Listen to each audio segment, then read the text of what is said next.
বিসমিল্লাহির রহমানির রহিম আলহামদুলিল্লাহ ওয়াসসালাতু ওয়াসসালামু আলা রাসূলিল্লাহ। সুধী মণ্ডলী, আসসালামু আলাইকুম ওয়া রাহমাতুল্লাহি ওয়া বারাকাতুহু। বক্তব্য তো খুবই সংক্ষেপ করতে হবে, তাই ভূমিকা ছাড়াই বলছি। যেখানে মুফতি আব্দুল্লাহ মাসুম স্যার শেষ করেছেন, আমি গতকাল ওনার প্রেজেন্টেশনটা দেখেছি, সেখান থেকে শুরু করছি। ওনার প্রেজেন্টেশনের বাকি যে অংশগুলো আছে সেখানে বাংলাদেশের প্রেক্ষাপটে বিমার কিছু অভিজ্ঞতার সংকট নিয়ে উনি আলোচনা করেছেন। তো সেখানে আমরা মোটের উপরে যদি খেয়াল করি, বেশ কয়েকটা পয়েন্ট আমরা দেখব। সেখানে একটা হচ্ছে, আমি মিলিয়ে বলছি আমার অভিজ্ঞতা এবং ওনার পাওয়ার পয়েন্ট থেকে। একটা হচ্ছে যে আমাদের বাংলাদেশে যেমন ইসলামিক ব্যাংকের ক্ষেত্রে যেটা ঘটেছে যে এখানে এম আজিজুল হক স্যার এবং আব্দুর রাজ্জাক লস্কর এরকম অনেক ব্যক্তিত্বের মধ্যে দিয়ে ইসলামিক ব্যাংকটা ডেভেলপ হয়েছে। অনেকগুলো এক্সপার্ট তাদের মেধা খাটিয়েছেন যে এখানে ডেভেলপমেন্ট ওনারা কীভাবে প্রসেসের মধ্যে ওনারা এই জিনিসগুলো কীভাবে হবে। কিন্তু আমাদের দেশে যেটা হয়েছে যে কনভেনশনাল ইন্স্যুরেন্স থেকে যারা এখানে ইন্স্যুরেন্স ইসলামিক ইন্স্যুরেন্স শুরু করেছেন, ওরা কনভেনশনাল ইন্স্যুরেন্সকে সামনে রেখেছেন, যার কারণে এখানে বেশ কিছু প্রবলেম সৃষ্টি হয়েছে, যেটা হয়তো আপনার পাওয়ার পয়েন্টে যদি পান সেখানে দেখবেন যে অনেক ইরেগুলারিটিস আপনার পেপারস বিভিন্ন জিনিসের মাঝে এবং প্র্যাকটিক্যালি অনেক জিনিসের মধ্যে ওখানে অনেক ইরেগুলারিটিস আমরা দেখি। তার মাঝে একটা জিনিস আছে যে আমাদের ইসলামিক ইন্স্যুরেন্স বাংলাদেশে যখন অ্যাপ্লাই করতে যায় সেখানে একটা এক ধরনের জনভীতি গড়ে উঠেছে মানুষের মাঝে। এটা আমরা দেখি যে পাবলিক একটা প্যানিক না বলে আমরা এটাকে পাবলিক নেগেটিভ অ্যাপ্রোচ বলতে পারি। জনগণের মাঝে এক ধরনের নেতিবাচক ধারণা যে তারা এটাকে তাওয়াক্কুল বিরোধী কিনা, এটা কি ধরনের রিস্ক, জীবনটাই তো একটা রিস্ক, জীবনের আবার নিরাপত্তা কিভাবে হবে, এই ধরনের বেশ কিছু অ্যাপ্রোচ তাদের মধ্যে ডেভেলপ হয়েছে। আদৌ বিমা বৈধ কিনা, এটা পারমিসিবল কিনা, এই নিয়ে একটা বড় ধরনের সংকট দেশে আমাদের আছে। আর একটা প্রবলেম উনি দেখিয়েছেন সেখানে যে রেগুলেটরিজের কিছু প্রবলেম আছে এখানে, যে আমাদের এখানে কোনো 1938 সালের যে বিমা আইন, তারপরে 1958 সালের যে বিমা বিধি, 1973 সালের বিমা কর্পোরেশন আইন এবং 2010 সালে ইসলামী ব্যাংক ইসলামী বিমার জন্য কিছু নতুন করে কিছু প্রজ্ঞাপন বা গেজেট হয়েছে। তো এগুলো দিয়ে আসলে একটা ইসলামিক বিমাকে কন্টিনিউ করা বাংলাদেশের প্রসেসে এটা খুবই কমপ্লিকেটেড। এটার জন্য একটা বিমা স্বতন্ত্র আইন, বিমা উন্নয়ন এবং নিয়ন্ত্রণ কর্তৃপক্ষের সাথে যেহেতু স্যারদের কথা হয়, আমার মনে একটা আলাদা, যেমন আমাদের সিএসবিআই এর মতো যেমন একটা সংগঠন আছে, সিএসআইআইবিও একটা আমি সংগঠন দেখেছি ইতিমধ্যে পড়াশোনা করতে গিয়ে। তো ওনাদের ইফেক্টিভিটির মধ্যে দিয়ে সক্রিয় একটা অংশগ্রহণের মধ্যে দিয়ে হয়তো একটা বিমা আইন যদি করা যায়, হয়তো এত দীর্ঘ সময় ইসলামী ব্যাংকের ক্ষেত্রে যেরকম অনেক দীর্ঘ সময় 40 বছর পার হয়ে যাওয়ার পর আমাদের একটা সাস্টেনেবল একটা আইন হয় নাই, তো এরকম যেন না হয়, অন্তত বিমার ক্ষেত্রে যেন এরকম একটা প্রসেস হয়, সেটা হয়তো এখানে যারা আছেন রিলেটেড ওরা চিন্তা করবেন। আরেকটা প্রবলেম যে দেখছি, হিউম্যান রিসোর্স একটা প্রবলেম এখানে আছে, যে আমাদের বিমার সাথে যারা এখানে কানেক্টেড, যারা বিমা কেন্দ্রিক পুরো প্রসেসের সাথে জড়িত, বিমার যারা এমপ্লয়ি এবং যারা এখানে ম্যানেজমেন্টে আছে বিভিন্ন বিমা কোম্পানিতে, তাদের হিউম্যান রিসোর্সটা সেভাবে বিমার জ্ঞান এবং বিমার যে নলেজ এই নিয়ে তাদের বা ইসলামিক কনসেপ্ট থেকে ডেভেলপ এখনো হয়নি। আমি বলবো না যে হয় নাই, একেবারে হয়তো সেভাবে সাজানো গোছানো নেই, এই কারণে এটা একটা প্রবলেম থাকে।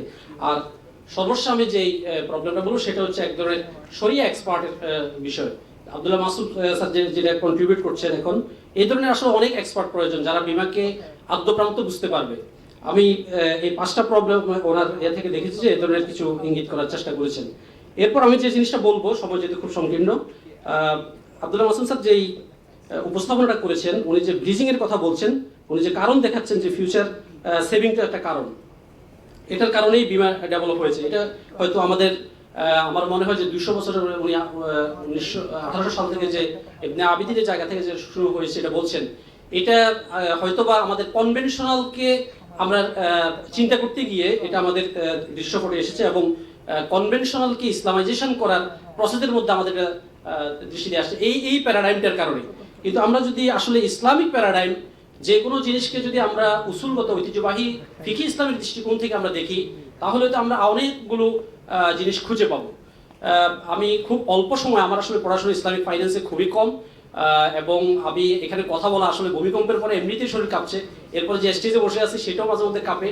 এর মধ্যে আমার সামনে আমার ঢাকা বিশ্ববিদ্যালয় স্টেট বিভাগের প্রফেসর, আমার উস্তাদ professor doctor Hafiz Mustafa Reza Ahmed sir, অ্যারাবিকের professor doctor Shahidul Islam sir, আর সামনে আরো বসে আছেন ইসলামিক ব্যাংকের শরিয়া সেক্রেটারিয়েটের প্রধান, এবং ইসলামিক ফাইন্যান্সের মধ্যে আমি যে এন্ট্রেন্স করেছি, আমার আত্মীয় বটে, ইসলামী শরিয়া সেক্রেটারিয়েটের আমাদের senior principal officer Nurul Afsar. আমার এত লোকজন পরিচিত যে আমি আসলে এখানে কথা বলা আমার জন্য খুবই কঠিন। আমি মনে হয় স্যার আর এক দুই মিনিট সময় নিব।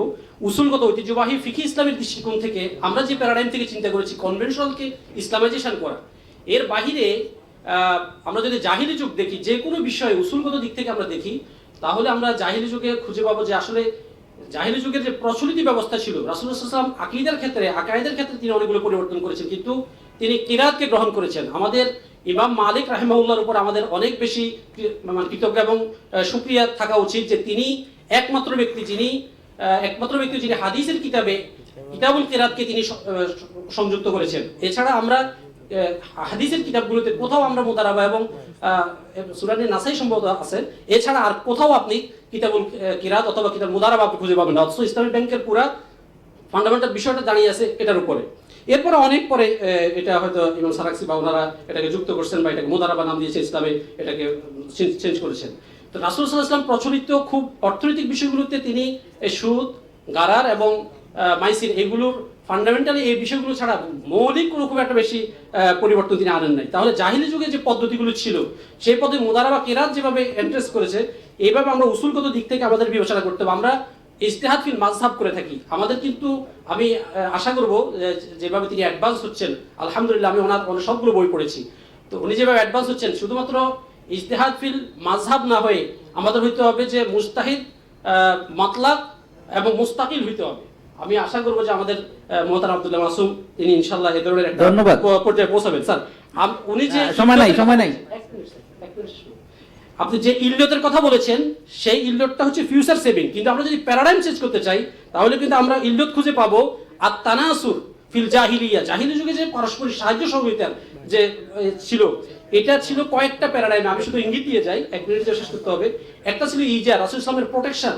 রাসূল ইসলাম বিভিন্ন প্রোটেক্টরের আন্ডারে ছিলেন মক্কায়, এবং সর্বশেষ তিনি যখন তিনি তায়েফ থেকে মক্কায় ফিরে আসেন তখন তিনি যে প্রোটেকশনে যান, এটা হলো মুতঈম ইবনে আদি, তার প্রোটেকশন আসেন। এটা ছিল ইজার সিস্টেম, এবং মুতঈম ইবনে আদি একমাত্র ব্যক্তি যিনি শিহাবে আলী থেকে যখন রাসূল সাল্লাল্লাহু আলাইহি ওয়াসাল্লাম বন্দী ছিলেন তখন ওটের মধ্যে বোঝাই করে খাবার পাঠিয়েছিলেন। রিস্ককে তিনি কিভাবে মিনিমাইজ করেছিলেন। ইজার সিস্টেম, তাআকুল সিস্টেম, আমাদের তাআকুল আকিলা সিস্টেমকে আমাদের দেখতে হবে। ওয়ালা এবং হালফ এইগুলো জাহিলি যুগের সিস্টেম ছিল। এই পদ্ধতিগুলো যে পারস্পরিক সহযোগিতার ভিত্তি, এগুলো আমাদেরকে খুঁজে বের করতে হবে যে কিভাবে আমরা ইন্স্যুরেন্সে রিলেট করতে পারি। যদি প্যারাডাইম চেঞ্জ করতে হয়, একবারে প্রাথমিক যুগের সাথে আমাদেরকে রিলেট করতে হয়, তাহলে আমরা আশা করি এগুলো খুঁজে পাবো। কারণ হলো আকেলার সাথে আকেলার যে বিধান, আপনি শুধু কেসাসের একটা মাত্র হত্যা হলে একমাত্র কেসাস, কিন্তু এটার হয়তো আপনার যে দিয়তটা, এটা যে যিনি হত্যা করে তাকে দিতে হবে, কিন্তু বাকি যে কতলের প্রকারগুলো সবগুলো দিয়ত কিন্তু আপনার আকেলার উপরে যায়। সুতরাং আকেলাটাকে মানে একটু ভাবতে হবে। ইমাম কুরতুবী রাহিমাহুল্লাহ তিনি বলছেন যে আসলে আকিলার বিধান, এবং পরবর্তী সময়ে আবু বকর রাদিয়াল্লাহু তাআলা, ওমর রাদিয়াল্লাহু তাআলার সময় তারাও এই আকিলার বিধানকে তারা ফলো করছেন। রাসূল সাল্লাল্লাহু আলাইহি ওয়াসাল্লাম নিজে যখন মক্কা থেকে মদিনায় যান, তিনি যে মদিনা চুক্তি করেছেন সেখানেও আকিলাকে তিনি বিভিন্ন গোত্রের মধ্যে তিনি উল্লেখ করছেন যে আকিলার বিধানকে, ওখানে আকিলার উপরেই পুরা আমাদের মদিনা সনদটাকেও অর্থনৈতিক দিক থেকে, শুধু পলিটিক্যাল দিক থেকে দেখতে পড়লে হবে না, এটাকে অর্থনৈতিক দিক থেকে মূল্যায়ন করতে হবে, এবং এখান থেকে আমাদের আকিলার বিধানের উপর নির্ভর করে কিভাবে তাকাফুলটাকে আরো প্যারাডাইম চেঞ্জ করা যায়, এটা মনে হয় একটু ভাবতে আমি অনুরোধ করব, এবং আশা করি আপনারা ক্ষমা মার্জনা করবেন। আমি একটু লম্বা সময় নিয়েছি। আসসালামু আলাইকুম। Thank you. আমরা আপনার যে শেষের দিকের যে প্রস্তাবগুলো খুবই